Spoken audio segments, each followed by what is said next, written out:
క్రీస్తునందు ప్రియులారా, యేసుక్రీస్తు నామములో మీ అందరికీ శుభాలు తెలియజేస్తున్నాం. క్రీస్తు రాకడ ధ్వని శాంతి ఆదరణ సందేశాలు అను టీవీ కార్యక్రమం కొరకు ప్రేమతో మిమ్మల్ని ఆహ్వానిస్తున్నాం. మీరు మీ విలువైన సమయాన్ని కేటాయించుకొని మా కార్యక్రమాలు చూస్తున్నందుకు మీకు కృతజ్ఞతలు. ఈ కార్యక్రమాలు మీ ఆత్మీయ ప్రయోజనానికి ఎంతో సహాయపడుతున్నవని నమ్ముతున్నాం. ప్రియులారా, ఈ టీవీ పరిచయం కొరకు ప్రార్థించండి, సహకరించండి, ప్రోత్సహించండి. ఈ కార్యక్రమాలు ఇతరులకు పరిచయం చేసి వారు కూడా చూసి మేలు పొందేటట్లుగా సహాయపడాలని ప్రేమతో మీకు మనవి చేస్తున్నాం. విశ్వాసంతో ఎంతో ఖర్చు పెట్టి కొనసాగిస్తున్న ఈ కార్యక్రమాలు తుదవరకు కొనసాగేటట్లుగా ప్రార్థించండి. దేవుడు మిమ్మల్ని ప్రేరేపిస్తే మీరు కూడా ఒక కార్యక్రమానికి స్పాన్సర్ చేసి ఈ పరిచయంలో పాలిభాగస్తులు అవ్వాలని మనవి చేస్తున్నాం. ప్రత్యక్షంగా టీవీ ద్వారా మేము సువార్త ప్రకటిస్తున్నాము. పరోక్షంగా ప్రార్థిస్తున్న వారు, సహకరిస్తున్న వారు, మమ్మలను ప్రోత్సహిస్తున్న వారంతా ఈ పరిచర్యలో పాలిభాగస్తులు అని జ్ఞాపకం చేస్తున్నాం. యేసుక్రీస్తు వారు ఇచ్చిన గొప్ప ఆజ్ఞని మేము పాటిస్తున్నాం. మీరు వెళ్ళి సమస్త జనులను శిష్యులుగా చేయడి అని ప్రభు చెప్పారు. కనుక ఈ టీవీ ద్వారా మరి మిమ్మల్ని పలకరించి మీకు సువార్త అందించి ప్రభు రెండవ రాకడ కొరకు ఎత్తబడే సార్వత్రిక సంఘము కొరకు మిమ్మల్ని సిద్ధపరచడానికి మా వంతు ప్రయత్నాన్ని మేము చేస్తున్నాం. యేసుక్రీస్తు రెండవ రాకడను గురించి, ప్రపంచ భవిష్యత్తును గురించి అనేకమైన విషయాలు మనం తెలుసుకొని మనం సిద్ధపడి మనం ఇతరులను సిద్ధపరచడానికి దేవుడు మనకిచ్చిన ఈ మంచి అవకాశాన్ని మనమందరం కలిసి వినియోగించుకుందాం. ప్రస్తుతం మనము యేసుక్రీస్తు రెండవ రాకడ వర్తమానాలు ఒక సబ్జెక్టుగా తీసుకొని సీరియల్గా ధ్యానం చేస్తూ ఉన్నాం. ఓకే, ఈ రోజు నుంచి మరొక నూతన అంశాన్ని ప్రారంభిస్తున్నాం. రెండవ రాకడలో సంఘం విషయంలో పరిశుద్ధాత్మ పాత్రను గురించి మనం ఆలోచించబోతున్నాం. ఈరోజు పరిశుద్ధాత్మ దేవుడు ఏ విధంగా సంఘాన్ని స్థాపించి తీసుకుని వెళతాడో నేర్చుకోబోతున్నాం. ఆసక్తితో చూస్తూ ఉండండి. ప్రార్థన. పరిశుద్ధులైన మా తండ్రి, జీవాధిపతి, మీ ఘనమైన పాదాలకు స్తుతి స్తోత్రాలు చెల్లిస్తున్నాం. ఈరోజు రెండవ రాకడ వర్తమానాల్లో 127వ వర్తమానం తీసుకోబోతున్నాము. సహాయం చేయండి. రెండవ రాకడలో పరిశుద్ధాత్మ పాత్ర మొదటి వర్తమానం తీసుకోబోతున్నాం. పరిశుద్ధాత్మ సంఘమును స్థాపించిన విషయాన్ని గురించి మేము నేర్చుకోబోతుండగా మీరు బోధకులై మాకు బోధ చేయమని మనం చేస్తున్నాం. మీ దాసులే నన్ను బలపరిచి వాడుకోండి. ఈ కార్యక్రమం సహకరిస్తున్న కుటుంబమును దీవించమని మనం చేస్తున్నాం. రక్షణ లేని వారికి రక్షణ దయచేయండి. రక్షణ పొందిన వారిని సంఘంలో స్థిరపరిచి బలపరిచి మీ రాకడ కొరకు సిద్ధపరచమని మనం చేస్తున్నాం. మాకు అవసరమైన సందేశం దయచేసి మీరే మహిమ పొందమని యేసు పరిశుద్ధ నామములో అడుగుచున్నాను తండ్రి, ఆమేన్. ప్రియులారా, మంచిది.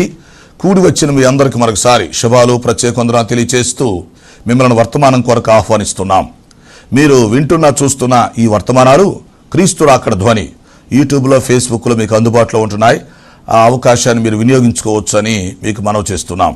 క్రీస్తు రాకడ ధ్వని యూట్యూబ్ ఛానల్ని సబ్స్క్రైబ్ చేయండి. మీకు తెలిసిన అందరికీ షేర్ చేయండి. ఓకే, గత అంశంలో ఇద్దరు సాక్షులను గూర్చి 7 వర్తమానాలు మనం తీసుకోవటం జరిగింది. ఓకే, ఈరోజు మరొక నూతన అంశాన్ని మొదలు పెడుతున్నాము. ఈ రెండవ రాకడ సంఘం విషయంలో పరిశుద్ధాత్మ పాత్రను గూర్చి మనం ఆలోచించబోతున్నాం. రెండవ రాకడ విషయంలో లేక సంఘం ఎత్తబడే విషయంలో పరిశుద్ధాత్మ పాత్ర ఏమిటి? పరిశుద్ధాత్మ శాస్త్రం, పరిశుద్ధాత్మను గురించిన ఉపదేశం. ఈరోజు పరిశుద్ధాత్మను క్లుప్తంగా మీకు పరిచయం చేసి, అలాగే పాత నిబంధనలో, క్రొత్త నిబంధనలో పరిశుద్ధాత్మ ఎలా పనిచేస్తారో ఆయన పద్ధతిని గురించి మీకు తెలియపరిచి, అలాగే పరిశుద్ధాత్మ ఏ విధంగా సంఘాన్ని స్థాపించి తీసుకుని వెళతారో మొదలగు విషయాలు ఈరోజు వర్తమానంలో మనం చూడబోతున్నాం. వాక్యం కొరకు మీరు ఎదురు చూస్తూ ఉండండి. ఓకే, ప్రియులారా, యేసుక్రీస్తు వారు మొదటిసారి భూలోకానికి వచ్చి వెళ్ళారు కాబట్టి దానికి మొదట రాకడ అని పేరు పెట్టాం. అవునా? ప్రభువారు రెండవసారి మరలా రాబోతున్నారు గనుక దానికి రెండవ రాకడ అని పేరు వచ్చింది. మొదట వచ్చేది రహస్య రాకడ, తర్వాత వచ్చేది బహిరంగ రాకడ. ఓకే, రహస్య రాకడలో సంఘం ఎత్తబడుతుంది. బహిరంగ రాకడలో సంఘం మరలా దిగొచ్చి క్రీస్తు 1000 ఏళ్ల పరిపాలనలో పాల్గొంటుంది. ఈ విషయాలు మనం అర్థం చేసుకోవాలి. అయితే యేసుక్రీస్తు రెండవ రాకడ విషయంలో తండ్రి, కుమార, పరిశుద్ధాత్ముల ముగ్గురు పాత్ర మనం ఆలోచించాలి. రెండవ రాకడ విషయంలో తండ్రి అయిన దేవుని పాత్ర ఏంటి, కుమారుడైన యేసుక్రీస్తు పాత్ర ఏంటి, పరిశుద్ధాత్మ దేవుని పాత్ర ఏంటి, అది కూడా మనం ఆలోచించాలి. అయితే ఈరోజు ప్రత్యేకంగా పరిశుద్ధాత్మ గురించి మనం తెలుసుకోబోతున్నాం. యేసుక్రీస్తు రెండవ రాకడకు పరిశుద్ధాత్మకు మధ్య ఉన్న సంబంధం మొదట మనకి తెలియాలి. పరిశుద్ధాత్మ యొక్క పరిచయం, పాత నిబంధనలో క్రొత్త నిబంధనలో ఆయన పనిచేస్తున్న తీరు, కొన్ని విషయాలు మనకు అర్థమవ్వాలి. ఓకే, మొట్టమొదటిగా మనం చూసినప్పుడు ఆదికాండం 1:1 ఆది యందు దేవుడు భూమి ఆకాశములను సృజించెను అని మనం చూస్తాం. అవునా? ఈ దేవుడు అనే పదం దగ్గర హీబ్రూలో ఎలోహిం అనే పదం వాడాడు. ఎలోహిం అంటే అర్థం ఏంటి? తండ్రి కుమార పరిశుద్ధాత్మలు ముగ్గురిని కలిపి ఎలోహిం అని పిలుస్తారు. అంటే ఆదికాండం 1:1 ఆది యందు దేవుడు అనే పదంలోనే పరిశుద్ధాత్మ అంతర్భాగమై ఉన్నాడు అని మనం గ్రహించాలి. అలాగే ఆదికాండం 1:2 మనం చూసినప్పుడు దేవుని ఆత్మ జలములపై అల్లాడుచున్నట్టుగా మనం చూస్తున్నాం. అంటే ఈ సృష్టి జరగక ముందు కోడిగుడ్ల మీద కోడి ఎలాగా పొదుగుతుందో అలాగా ఈ సృష్టి మీద పరిశుద్ధాత్మ జలముల మీద పొదుగుతూ ఈ సృష్టిని చేసినట్టుగా మనం అర్థం చేసుకోవచ్చు. ఇక పరిశుద్ధాత్మ గురించి ఆలోచిస్తే మరి పాత నిబంధనలో క్రొత్త నిబంధనలో సుమారు 200 రిఫరెన్సులు మనకు కనిపిస్తాయి. ఆ విషయాలన్నింటినీ ఒక చోటకు తీసుకొచ్చుకొని ఒక వరుస క్రమంలో మనం పెట్టుకోగలిగి ఉండాలి. పరిశుద్ధాత్మ దేవుని గురించి మనం ఆలోచిస్తే మొదటిగా ఆయన యొక్క నిర్వచనం మనం తెలుసుకోవాలి. ఆయన ఎవరో మనం తెలుసుకోవాలి. ఎస్, పరిశుద్ధాత్మ నిర్వచనం ఏంటి ఆలోచించండి. ఆత్మస్వరూపి అయి శక్తి కలిగిన వ్యక్తి. గుర్తుంచుకోండి, పరిశుద్ధాత్మ అనగా ఆత్మస్వరూపి అయి శక్తి కలిగిన వ్యక్తి. అంటే పరిశుద్ధాత్మ ఒక వ్యక్తి అయి ఉన్నాడు. తండ్రి అయిన దేవుడు యేసుక్రీస్తు వ్యక్తిగా మనం ఎలా చూస్తున్నామో పరిశుద్ధాత్మ కూడా ఒక వ్యక్తి అయి ఉన్నాడు. తర్వాత పరిశుద్ధాత్మ వ్యక్తి మాత్రమే కాదు, శక్తి. ఆ తర్వాత ఆయన ఆత్మస్వరూపిగా ఉన్నాడు. అంటే ఏకకాలములో సర్వాంతర్యామిగా ఉంటాడు. అన్ని స్థలాలలో అందరిలో ఒకేసారి వ్యాపించి ఉండగలుగుతాడు. అది పరిశుద్ధాత్మ యొక్క ప్రత్యేకత. కాబట్టి పరిశుద్ధాత్మ దేవుణ్ణి మనము ఒక వ్యక్తిగా, శక్తిగా, ఆత్మగా గుర్తించవలసి ఉన్నది. ఆయన అందరిలో అంతటా ఏకకాలములో ఉంటాడని, ఉండగలడని మనం అర్థం చేసుకోవాలి. పరిశుద్ధాత్మను గురించిన సబ్జెక్టు మనం నేర్చుకునేటప్పుడు ఆ విషయాలు చెప్తాం. అయితే ఇక్కడ రెండవ రాకడ కాబట్టి మన సబ్జెక్టు ముఖ్యమైన విషయాలు మాత్రమే ప్రస్తావించడం జరుగుతుంది. సో పరిశుద్ధాత్మ దేవుడు ఆది నుండి పనిచేస్తున్నాడు. సృష్టికి ముందు నుంచి కూడా ఆయన పనిచేస్తూనే ఉన్నాడు. పాత నిబంధనలో పనిచేశాడు, క్రొత్త నిబంధనలో పనిచేశాడు. అయితే ఎలా పనిచేశాడు అని మనం ఆలోచిస్తే, పాత నిబంధనలో పరిశుద్ధాత్మ దేవుడు పరలోకములో ఉండేవాడు. భూలోకానికి అప్పుడప్పుడు వచ్చి వెళుతూ ఉండేవాడు. అంటే ఆయా వ్యక్తుల్లోకి వచ్చి వెళ్ళిపోయేవాడు, లేక కొంతమందిలోకి వచ్చి వెళ్ళిపోయేవాడు, లేక ఒక పని నిమిత్తం, ఒక ప్రాజెక్ట్ నిమిత్తం వచ్చి ఆ పని పూర్తి చేసుకుని వెళ్ళిపోయేవాడు. పాత నిబంధన అంతా మనం చూస్తే అదే మనకు అర్థమవుతుంది. ఒక పని జరగాల్సి వచ్చినప్పుడు ఒక వ్యక్తిలోకి వచ్చి ఆ పని జరిగించుకొని వెళ్ళిపోయేవాడు. సో ఆ విధంగా పాత నిబంధన అంతటిలో పరిశుద్ధాత్మ దేవుడు పరలోకం నుండి భూలోకానికి వచ్చి వెళుతూ అలా చేసేవాడు. అయితే క్రొత్త నిబంధనలో పరిశుద్ధాత్మని యొక్క పద్ధతి మారింది. పరిశుద్ధాత్మ దేవుడు ఏం చేశాడు తెలిసినా, పెంతెకోస్తు పండగ రోజున యెరూషలేములో మేడగదిలో సంఘం స్థాపించబడినప్పుడు 120 మంది మీదకి ఆయన దిగొచ్చినట్టుగా మనం చూస్తాం. అక్కడ ఒక విషయాన్ని మనం ఆలోచించాలి. పాత నిబంధనలో పరలోకముల నుంచి భూలోకానికి వచ్చి వెళుతూ ఉన్న పరిశుద్ధాత్మ దేవుడు భూలోకములో పర్మనెంట్గా ఉండటానికి భూమి మీదకి వచ్చాడు. అంటే యేసుక్రీస్తు మొదటి రాకడ దగ్గర నుంచి రెండవ రాకడ వరకు ఎక్కడే ఉండి రెండవ రాకడలో సంఘాన్ని తీసుకెళ్తానికి ఆయన వచ్చాడు. అది మనం అర్థం చేసుకోవాలి. అంతేగాని పరిశుద్ధాత్మ ఇప్పుడు దిగిరా అని మనం చెప్పడానికి వీల్లేదు. లేక పరిశుద్ధాత్మ పరలోకంలో ఉన్నాడు, ఎక్కడికి వస్తున్నాడు అనుకోకూడదు. ఆల్రెడీ పరిశుద్ధాత్మ దేవుడు భూలోకంలోనే ఉన్నాడు, మన మధ్య సంచరిస్తున్నాడు. అది మనం తెలుసుకోవాలి. ఆయన ఎల్లప్పుడూ మనలో నివసించటానికి, మనలో నడిపించటానికి పంపబడ్డాడు. వాక్యాన్ని వాక్యంగా మనం అర్థం చేసుకోగలిగి ఉండాలి. అందుకే నేను చెప్పాను, పరిశుద్ధాత్మ పాత నిబంధన పద్ధతి వేరు, క్రొత్త నిబంధన పద్ధతి వేరు. పాత నిబంధనలో ఆయన ఆఫీస్ పరలోకం, క్రొత్త నిబంధనలో ఆయన ఆఫీసుని పరలోకం నుంచి భూలోకానికి మార్చేసుకున్నాడు. ఈ విషయాన్ని మీరు బైబిల్లో చూడొచ్చు. యోహాను సువార్తలో 14-16 చూడండి, ఇంపార్టెంట్. యోహాను సువార్త 14-16 అక్కడ యేసుక్రీస్తు వారు ఏం చెప్తున్నారు? ఆయన శిలువలో మరణించక ముందు ఆ చివరి రాత్రి తన శిష్యులందరినీ చుట్టూ కూర్చోబెట్టుకొని వారితో 2 విషయాలు ప్రస్తావించారు. ఒకటేం పరిశుద్ధాత్మను గురించి, రెండవ రాకడ గురించి.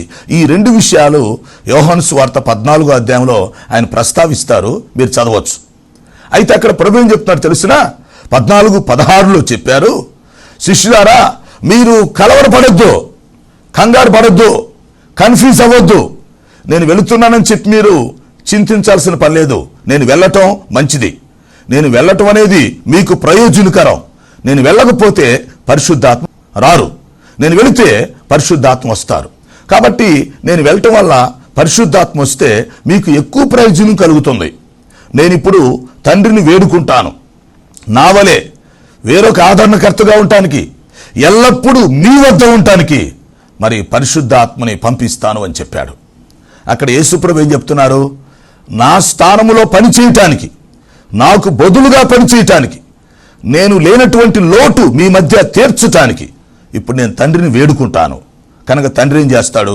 వేరొక ఆదరణకర్తను పంపిస్తారు. అంటే నేను ఎలాగైతే ఆదరణకర్తగా ఉండి మిమ్మల్ని ఆదరిస్తున్నానో అలాగే నా వలె మిమ్మల్ని ఆదరించటానికి, నిత్యము మిమ్మల్ని ఆదరించటానికి, మీలో నివసిస్తూ జీవితకాలమంతా మిమ్మల్ని ఆదరించటానికి నేను తండ్రిని వేడుకుంటాను, ఆయన పరిశుద్ధాత్మను పంపిస్తారు అని చెప్పారు. అంతేకాదు ఎల్లప్పుడూ మీ వద్ద ఉండుటకు అని యేసుప్రభు స్పష్టంగా చెప్పటం జరిగింది.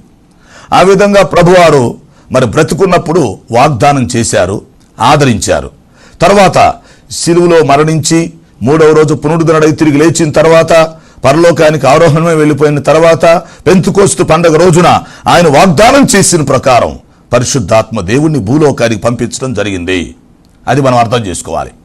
యేసుక్రీస్తు వారు ఏదైతే చెప్పారో అది చేసి చూపించారు. ఆయన వాగ్దానం చేశారు, వాగ్దానం నెరవేర్చబడింది. పరిశుద్ధాత్మ దేవుణ్ణి భూలోకానికి పంపించడం జరిగింది. దేనికి? ఎల్లప్పుడూ ఉండటానికి.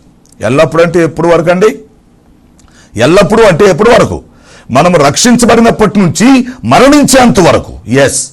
అలాగే యేసుక్రీస్తు వారి మొదటి రాకడలో ఈ భూలోకానికి వచ్చినప్పటి నుంచి రేపు 2వ రాకడ వరకు సంఘాన్ని తీసుకుని వెళ్ళేంత వరకు ఎల్లప్పుడూ ఉండటానికి పరిశుద్ధాత్మ ఎక్కడికి పంపించబడ్డాడు అని మనం అర్థం చేసుకోవాలి.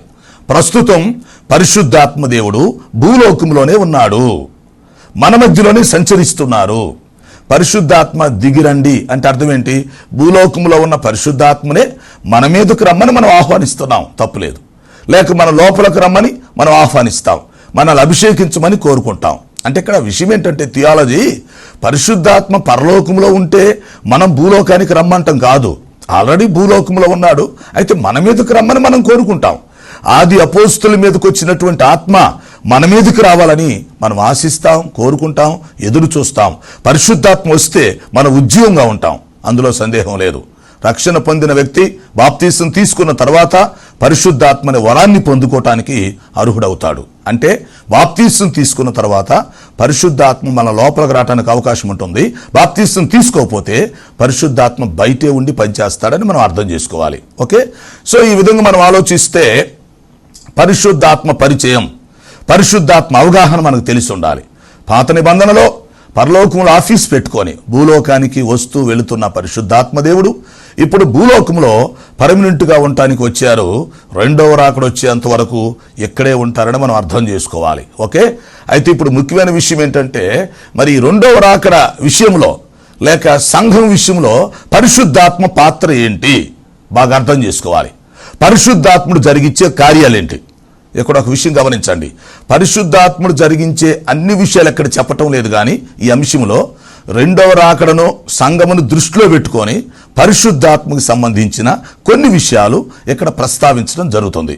అది మీరు గమనించాలి. ఓకే, సో మొట్టమొదటి విషయం ఏంటంటే పరిశుద్ధాత్మ యొక్క డ్యూటీ ఏంటంటే సంఘమును భూలోకములో స్థాపించుట. అది ఈరోజు ఈ క్రైస్తవ సార్వత్రిక సంఘం భూలోకములో స్థాపించబడింది అంటే నిలబడింది, విస్తరిస్తుంది, వ్యాపిస్తుంది, ఉద్యమిస్తుంది అంటే దీనికి కారణం ఏంటో తెలుసునా? ఈ సంఘాన్ని వ్యక్తులు స్థాపించలేదు, సంస్థలు స్థాపించలేదు, శక్తులు స్థాపించలేదు. అర్థం చేసుకోండి, సంఘాన్ని స్థాపించిన వాడు పరిశుద్ధాత్మ దేవుడు. యేసుక్రీస్తు వారు వెళ్ళి ఎప్పుడైతే పరిశుద్ధాత్మ దేవుణ్ణి ఇక్కడికి పంపించడం జరిగిందో, పెంతెకోస్తు పండగ రోజున ఆయన యెరూషలేములో మేడగదిలోనికి దిగొచ్చారో, అప్పుడు అగ్ని స్వరూపిగా, అగ్ని వంటి నాలుకలుగా విభాగించబడి ఒక్కొక్కరి మీదికి ఒక నాలుక రూపంలో రాలి మొట్టమొదటగా ఆ రోజు సంఘాన్ని పరిశుద్ధాత్మ స్థాపించడం జరిగింది. అది సో పరిశుద్ధాత్మ ద్వారా స్థాపించబడినటువంటి సంఘం ఇది సజీవమైనటువంటి సంఘం, గుర్తుపెట్టుకోండి. అయితే ఈ సంఘం ఎక్కడ స్థాపించబడింది? క్రీస్తు అనే బండ మీద స్థాపించబడింది. ఇది మనుషుల్ని ఆధారం చేసుకొని కాదు, క్రీస్తు అనే బండ మీద స్థాపించబడింది. అంతేకాదు, పునరుద్ధాన శక్తి అనే పునాది మీద సంఘం కట్టబడింది. సంఘము క్రీస్తు జన్మ మీద కట్టబడలేదు, సంఘము క్రీస్తు శిలువ మరణం మీద కట్టబడలేదు. సంఘము క్రీస్తు పునాది, క్రీస్తు పునరుద్ధానం అనే పునాది మీద కట్టబడింది. అది మనం అర్థం చేసుకోవాలి. కాబట్టి సంఘ స్థాపన చేసిన వారు పరిశుద్ధాత్మ దేవుడే. క్రీస్తు అనేటువంటి ఆ బండ మీద, పునరుద్ధాన శక్తి అనే ఈ పునాది మీద మొట్టమొదటిగా సంఘం స్థాపించబడింది. అందువల్ల పరిస్థితులు అనుకూలంగా ఉన్నా ప్రతికూలంగా ఉన్నా, ఆటంకాలు ఎన్ని వచ్చినా, ఎన్ని శ్రమలు హింసలు కలిగినా, ఇరుకులు ఇబ్బందులు వచ్చినా, ఎంతమంది హతసాక్షులుగా మరణించినా, ఎన్ని మీటింగ్స్ ఆగిపోయినా, ఎన్ని చర్చీలు కూలగొట్టబడినా, లేకపోతే ఎంత సువార్తకు ఆటంకం కలిగినా, దేవుని యొక్క సంఘం, దేవుని యొక్క రాజ్యం భూమి మీద విస్తరిస్తూ ఉంటుంది కానీ ఆగిపోదు, తరిగిపోదు అని మనం తెలుసుకోవాలి. ఇది అగ్ని జ్వాల. పరిశుద్ధాత్మ అగ్ని జ్వాల వలె వచ్చాడు, సుడిగాలిలో ప్రత్యక్షమయ్యాడు, బోర ధ్వనిలో ప్రత్యక్షమయ్యాడు. అగ్ని నాలుకల వంటి నాలుకలుగా విభాగించబడి ఆనాడు ఆ పెంతెకోస్తు పండగ రోజున మేడ గదిలో మరి అక్కడున్న వారి మీదకు రాలినట్టుగా మనం చూస్తున్నాం. అంత అద్భుతంగా సంఘం స్థాపించబడింది. అందువల్ల ఆటంకాలు వస్తూ ఉంటాయి, హింసలు వస్తుంటాయి, అనేక మంది హతసాక్షులుగా చనిపోతుంటారు, అనేక మంది సాక్షులుగా నిలబడుతూ ఉంటారు. అవును, రక్షించబడిన ప్రతి వ్యక్తి బ్రతికితే సాక్షి, చనిపోతే హతసాక్షి, అదే లెక్క. అందుకనే వాక్యం కూడా ఏం చెప్పిద్దంటే, క్రైస్తవుడైన ప్రతి వ్యక్తి తనలో తాను సాక్ష్యం కలిగి ఉంటాడు. ఒక వ్యక్తి రక్షించబడ్డాడంటే, ఒక వ్యక్తి దేవుని బిడ్డ అయ్యాడంటే ఖచ్చితంగా అతనికంటూ ఒక సాక్ష్యం ఉంటుంది. తాను ఎలా రక్షించబడ్డాడో, నాస్తికుల నుంచి వచ్చాడా, హేతువాదుల నుంచి వచ్చాడా, అన్యుల నుంచి వచ్చాడా, లేక నామకార్థ క్రైస్తవుల నుంచి వచ్చాడా, ఏ స్థితిలో నుంచి వచ్చాడో, ఏ బ్యాక్గ్రౌండ్ నుంచి వచ్చాడో, అంతకుముందు అతని జీవితం ఏంటో, అసలు అతడు ఎలా మార్చబడ్డాడో, ఎలా మారు మనసు పొందాడో, ప్రతి క్రైస్తవుడు ఖచ్చితంగా తనలో తాను ఒక సాక్ష్యం కలిగి ఉంటాడు. సాక్ష్యం లేనివాడు క్రైస్తవుడు కాదు. సో తనలో తాను సాక్ష్యం కలిగి ఉండటమే కాకుండా ఆ సాక్ష్యాన్ని బహిరంగంగా చెప్తాడు. అవును, తాను బ్రతుకుంటే సాక్ష్యం చెప్తూ ఉంటాడు, చనిపోవలసి వస్తే ప్రభు కొరకు అసాక్షిగా మరణిస్తాడు. అది దేవుని ఇష్టం. కొంతమంది సహజంగానే మరణించవచ్చు, లేక వేరు వేరు కారణాల చేత మరణించవచ్చు, లేదా ప్రభు కొంతమందిని యోగ్యులుగా ఎంచి హతసాక్షులుగా తీసుకోవచ్చు. మరణ శాస్త్రం ప్రకారం 300 రకాల మరణాలు ఉన్నాయి. వీటన్నిటిలో శ్రేష్టమైన మరణం హతసాక్షి మరణం. ఇప్పుడు యుద్ధంలో ఒక వ్యక్తి చనిపోయాడు అనుకోండి, ఏమంటారు తెలిసిన? వీర మరణం అంటారు. అవును, అతడు దేశం పక్షంగా పోరాడి నిలబడి దేశ రక్షణ కోసం ప్రాణం పెడుతున్నాడు సైనికుడు, కనుక దాన్ని ఏమంటారు? వీరమరణం. విజయం కోసం మరణించాడు, వీరమరణం. అట్లాగే ఎవరైతే క్రీస్తు కోసం మరణిస్తున్నారో దాన్ని హతసాక్షి మరణం అంటారు. అంటే శ్రేష్టమైన మరణం. ఆ మరణం అందరికి రాదు, యోగ్యతున్న వారికి మాత్రమే వస్తుంది. హతసాక్షులుగా మరణించిన వారికి మరి సపరేట్ పరిస్థితులు ఉంటాయి. వాటి గురించి ఎప్పుడైనా సందర్భం వచ్చినప్పుడు ఆ వర్తమానం మీకు చెప్తాను. 2వ రాకడలో హతసాక్షులు అనేది ఆ లెసన్ వచ్చినప్పుడు మీకు చెప్తాను. సో ఇక్కడ ఆలోచించాల్సిన విషయం ఏంటంటే, పరిశుద్ధాత్మ దేవుడు భూలోకమునకు వచ్చాడు. ఓకేనా? ఎలా వచ్చాడు? యేసుక్రీస్తు స్థానములో పని చేయటానికి వచ్చాడు. ఓకే, పర్మినెంట్గా ఉండటానికి వచ్చాడు. మొదటి రాకడ నుండి 2వ రాకడ వరకు ఆయన ఇక్కడే ఉంటాడు. మనం రక్షించబడినప్పటి నుంచి మరి బాప్తీసం తీసుకున్న తర్వాత పరిశుద్ధాత్మని వరాన్ని మనం పొందుకుంటాం. ఆయన మనలో నివసిస్తాడు. మనం మరణించేంత వరకైనా మనలో ఉంటాడు, లేక రెండవ రాకడలో ప్రభు వచ్చినప్పుడు మనల్ని తీసుకెళ్లేంత వరకైనా మనలో ఉంటాడు. అంతేగాని పరిశుద్ధాత్మ మరలా వెళుతూ వస్తూ ఉంటాడని మనం అనుకోకూడదు. ప్రభు చెప్పాడు, ఎల్లప్పుడూ మీ వద్ద ఉండటానికి నేను వేరొక అంటే నాలాంటి ఆదరణకర్తను పంపిస్తానని చెప్పాడు. సో ఆ విధంగా పరిశుద్ధాత్మదేవుడు ప్రస్తుతానికి భూలోకములో పర్మినెంట్గా ఉన్నాడని మనం అర్థం చేసుకోవాలి. సో ఇప్పుడు పరిశుద్ధాత్మ చేస్తున్న పని ఏమిటి అని ఆలోచిస్తే సంఘమును స్థాపించుట. ఎలా స్థాపించాడు అని చూస్తే క్రీస్తు అనేటువంటి బండ మీద పునరుద్ధాన శక్తి ఈ పునాది మీద సంఘం స్థాపించబడింది. అందుకని యేసుక్రీస్తు వారు పేతురు గారితో ఏం చెప్పాడు? ఏమండి, యేసుక్రీస్తు వారు పేతురుతో ఏం చెప్పారు? పేతురు, ఈ బండ మీద నా సంఘమును కట్టుదువు, పాతాళ లోకపు ద్వారములు దీని ఎదుట నిలవలేవు అన్నాడు. అవును, ఈ సంఘాన్ని నా బండ మీద కట్టాలి అని పేతురు గారికి చెప్పి ఆయనకి బాధ్యతలు అప్పగించినట్టుగా మనం చూస్తాం. సంఘాన్ని పరిశుద్ధాత్మ దేవుడు స్థాపిస్తే ఆ సంఘానికి శిరస్సుగా యేసుక్రీస్తు వారు ఉన్నారు. సంఘానికి నాయకుడు యేసుక్రీస్తే. ఆయనే రక్షకుడు, ఆయనే ప్రభు. మొదటి రాకడలో రక్షకుడు, రెండవ రాకడలో ప్రభు. అది మనం అర్థం చేసుకోవాలి. మరి యేసుక్రీస్తు తర్వాత ఈ సంఘాన్ని నడిపించే బాధ్యతలు పేతురు గారికి అప్పగించబడినట్లుగా, అపోస్తులకు అప్పగించబడినట్లుగా వాక్యంలో మనం చూస్తాం. అందుకే ప్రభు పేతురుతో అన్నాడు, ఇదిగో పరలోకపు తాళపు చెవులు నీ చేతికిస్తున్నానన్నాడు. నువ్వు భూలోకంలో ఏది బంధిస్తావో అది పరలోకంలో బంధించబడుతుంది. భూలోకంలో మీరు ఏది విడుదల చేస్తారో పరలోకంలో అది విడిపించబడుతుంది అన్నారు. మీరు ఎవరి పాపాలు క్షమిస్తారో వారి పాపాలు అక్కడ క్షమించబడతాయి. మీరు ఎవరు పాపాలు వడనిస్తారో వారి పాపాలు నిలిచి ఉంటాయని ప్రభు స్పష్టంగా చెప్పారు. సో అంటే యేసుక్రీస్తు వారు తన అధికారాన్ని అపోస్తులకి ఇచ్చినట్టుగా మనం చూస్తున్నాం. పాపాలు క్షమించే అధికారం, లేకపోతే శత్రువులను జయించే అధికారం, చీకటి శక్తుల్ని బంధించేటువంటి అధికారం ప్రభు ఇస్తున్నట్టుగా మనం చూస్తున్నాం. కాబట్టి మొదటి రాకడలో ప్రభు ఎందుకు వచ్చాడు? సంఘాన్ని స్థాపించడానికి వచ్చాడు. ఆ సంఘాన్ని ఎవరు స్థాపించారు? పరిశుద్ధాత్మ స్థాపించారు. దానికి నాయకుడు ఎవరు? యేసుక్రీస్తే. మరి ఇది ఎవరికి అప్పగించబడింది? తర్వాత పేతురు గారికి, అపోస్తులకు అప్పగించబడింది. ఇంకా ఆ తర్వాత అపోస్తులు, మరల వారి శిష్యులు, మిషనరీలు, సేవకులు ఎంతోమంది వచ్చారు. ఆ రోజు నుంచి ఈ రోజు వరకు ఈ సంఘాన్ని నడిపించడానికి ఎంతోమంది సేవకులు, నాయకులు ఒకరి తర్వాత ఒకరు వస్తూనే ఉన్నారు. కారణం ఏంటంటే ఇది సజీవమైనటువంటి సంఘము. ఇది పెరిగేదే కానీ తగ్గేది కాదు. ఇది విస్తరించేది, వ్యాపించేది, ఇది విజృంభించేది. సంఘం అనేది ఏంటిది? ఇది అగ్ని జ్వాలల నుంచి పుట్టినది. కాబట్టి సంఘం అనేది రోజు రోజుకు విస్తరిస్తుంది. దేవుని రక్షణ ప్రణాళికలో ఉన్న వారందరూ కూడా సంఘంలో చేర్చబడతారు. గుర్తుపెట్టుకోండి, ప్రభు చెప్పినట్టుగా నా తండ్రి చేత ఆకర్షించబడకుండా ఎవరూ రక్షించబడరు అన్నాడు. కాబట్టి ఒక వ్యక్తి రక్షించబడి సంఘంలో చేర్చబడాలంటే అందులో దేవుని పాత్ర, ఆయన ఆకర్షణ ఉంటుంది. అవునా? మరొక చోట అంటాడు, నా తండ్రి చేత నాటబడని మొక్కలన్నీ పెళ్ళగించబడును అన్నాడు. అర్థం చేసుకోవాలి. నా తండ్రి ఆకర్షిస్తేనే ఒక వ్యక్తి నా యొద్దకు వస్తాడు, రక్షించబడతారు అంటున్నాడు ప్రభు. మళ్ళీ ఏమంటున్నాడు? నా తండ్రి చేత నాటబడని మొక్కలన్నీ కూడా పెళ్ళగించబడతాయి. అంటే దేవుని ప్రణాళికలో లేకుండా ఒక వ్యక్తి రక్షణ పొందలేడు, సంఘంలోకి రాలేడు, వచ్చినా నిలవలేడు.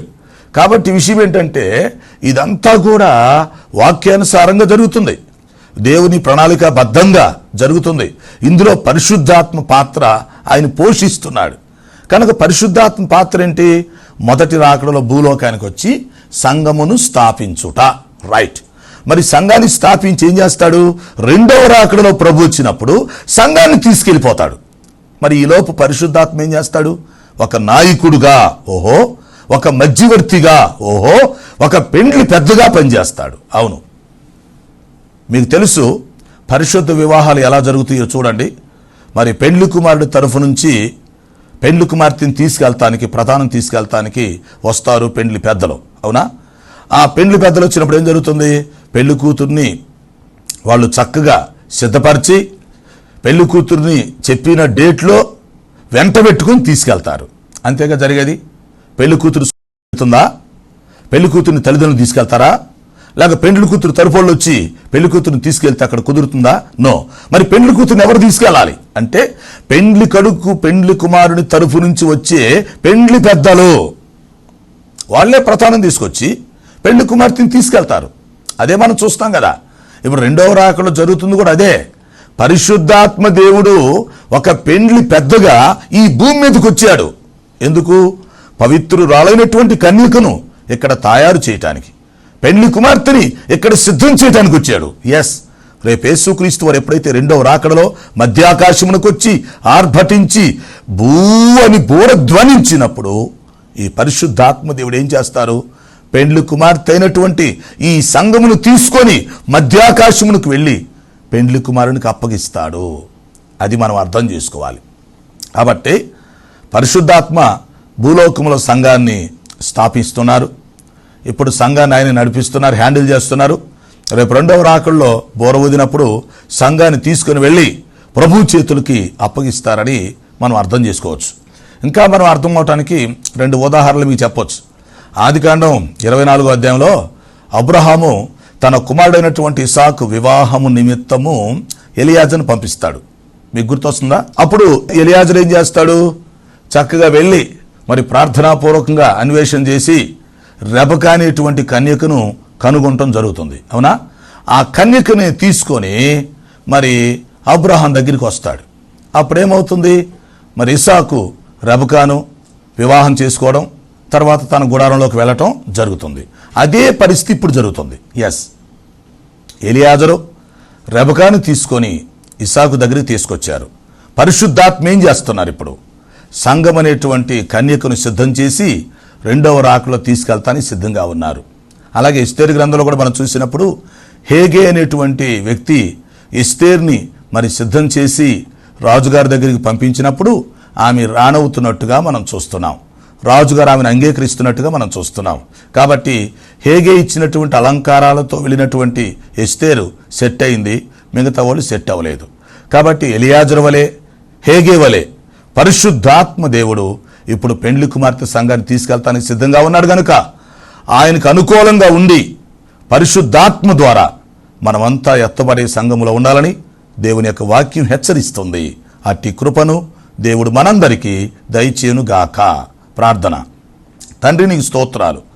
విన్న వర్తమానం మా హృదయాల్లో ఫలింప చేయమని మనం చేస్తున్నాం. రక్షణ లేని వారికి రక్షణ దయచేయండి. మరి సమస్యలతో అనారోగ్యంతో అవసరం వారికి సహాయం చేసి మహిమ పొందమని యేసు పరిశుద్ధ నామములో అడుగుచున్నాను తండ్రి. ఆమేన్. తండ్రి, కుమార, పరిశుద్ధాత్మ త్రియేక దేవుని దీవెన మనకు తోడై నడిపించును గాక. ఆమేన్, ఆమేన్. ప్రియులారా, ఈ కార్యక్రమాలకు స్పాన్సర్ చేయాలని ఆశించినట్లయితే మా సెల్ ఫోన్ నెంబర్కి SMS చేయాలని మీకు మనవి చేస్తున్నాం.